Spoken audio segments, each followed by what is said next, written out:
I'm going to talk about parsing and transforming Super Smash Bros. Melee, so let's get into it. If you're unfamiliar, I'll talk a little bit about what Melee is. Melee is a GameCube game from 2001. It's 4-player, but I think it's usually played with 2 people. We have big TVs that we play them on because we like to not have that much input latency. Melee is a fighting game you play with the GameCube controller. You can go back and forth really fast, but it makes it distinctive because of the analog stick.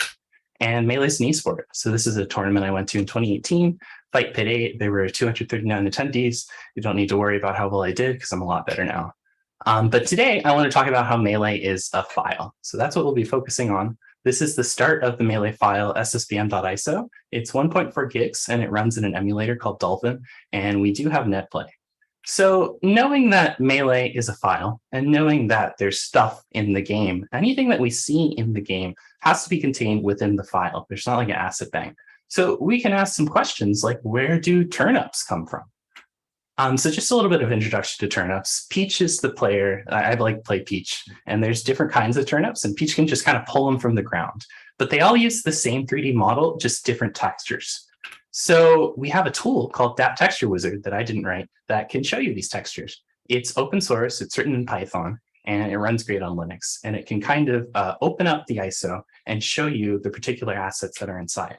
So if we look for the turnip textures, we see that they come from this file called PlCaGr.dat. And we're going to be diving into this a little bit.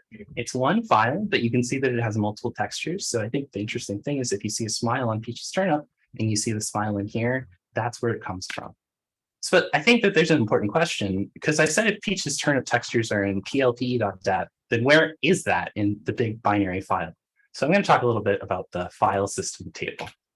You don't need to look at all of this, but this is a specification that was reverse engineered of a GameCube disk image. So there's a lot that's in there, but the one thing that we'll be looking at is the file system table. So there's an offset, and then we can navigate to it, and we know the size and the length. The entries will basically tell you where files are, what their name is, and how long they are. And all files are contained within. So this is the entry for Peach's turnip file that we looked at earlier. So I have a little graphic here to kind of show you the format. We got some flags saying it's a file. It's got a specific file name for it, which is actually an offset into a string table. We have an offset to the actual data, which is, the binary representation of those art assets. And we have the length store. So all files are recorded like this. And if you have this, you have all the files. So knowing all this, we know how we can look up and find something, but what if we changed what was there? So we're going to transform Captain Falcon with Rust. We're going to be using this costume. It's the Melee inspired Potemkin Captain Falcon. Don't worry about it, but the artist is Danger. And I'm going to go through this fast, but I was thinking initially what the code would look like. So I wanted to have replacements as values that we pass around as a type. I wanted to have an enumeration for each character file, so you can only replace valid characters. I wanted to use a vector of U8s for when we're passing things around. And if we have an ISO and we have some updates, then we definitely should be able to build a new ISO with those replacements in place. So just to talk a little bit about what this looks like, I don't have time to show the implementation, but I have a graphic. On the left is the normal ISO, and on the right is the modified ISO. So this is when we're replacing Captain Falcon's green costume to turn him into Potemkin. So one of the things that we're tracking is in each entry, there's the name, which is fine. There's the length, which could change, and then there's the offset to the data. So in this case, the Captain Falcon file actually is smaller. So the offsets that are past Captain Falcon get pushed forward. So this is what my code tends to do.